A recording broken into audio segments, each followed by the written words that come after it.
சினிமாவை தொடர்ந்து தற்போது அரசியலில் கால் பதித்துள்ள தளபதி விஜய் சமீப காலமாக சில கிசுகிசுவில் சிக்கி வருகிறார். அதன்படி ஏற்கனவே தளபதி விஜய் மற்றும் த்ரிஷா இருவரும் ஒரே அபார்ட்மெண்டில் வீடு வாங்கி பக்கத்து வீட்டில் வசித்து வருவதாக ஒரு வதந்தி பரவிய நிலையில் தற்போது எரிந்து கொண்டிருக்கும் நெருப்பில் எண்ணெய் ஊற்றுவது போல ஒரு சம்பவத்தை தான் செய்து தளபதி தொக்காக சிக்கியுள்ளார். தமிழ் சினிமாவில் முன்னணி நடிகையும் தளபதி விஜயுடன் பைரவா மற்றும் சர்கார் போன்ற படங்களில் இணைந்து நடித்த கீர்த்தி சுரேஷுக்கு டிசம்பர் 12ஆம் தேதி அதாவது நேற்று கோவாவில் திருமணம் நடந்தது. கீர்த்தி தன்னுடைய 15 வருட காதலர் ஆண்டனி தட்டல் என்பவரை திருமணம் செய்து கொண்டார். இந்த திருமணத்தில் நேரில் கலந்து கொண்டு மணமக்களை வாழ்த்து சென்ற தளபதி விஜய் தன்னுடைய பாதுகாவலர்களுடன் பட்டு வேஷ்டி சட்டையில் எடுத்துக்கொண்ட புகைப்படம் வைரலானது.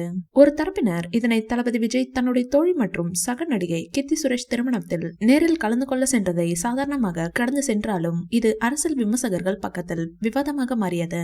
பெங்கல் புயல் பாதிப்பின் போது மக்களை நேரில் சந்திக்க வராத தளபதி புயலால் பாதிக்கப்பட்டவர்களை தன்னுடைய வீட்டிற்கு அழைத்து நிவாரணப் பொருட்களை வழங்கியவர் இப்போது கோவா வரை சென்றுள்ளார் என வசைபாடினர். இந்த சம்பவம் குறித்த பரபரப்பு ஒரு பக்கம் சென்று கொண்டிருக்க தற்போது தளபதி விஜய் இந்த திருமணத்தில் தனியாக கலந்து கொள்ளவில்லை, நடிகை த்ரிஷாவுடன் தான் கலந்து கொண்டுள்ளார் என்கிற புது தகவல் கிடைத்துள்ளது.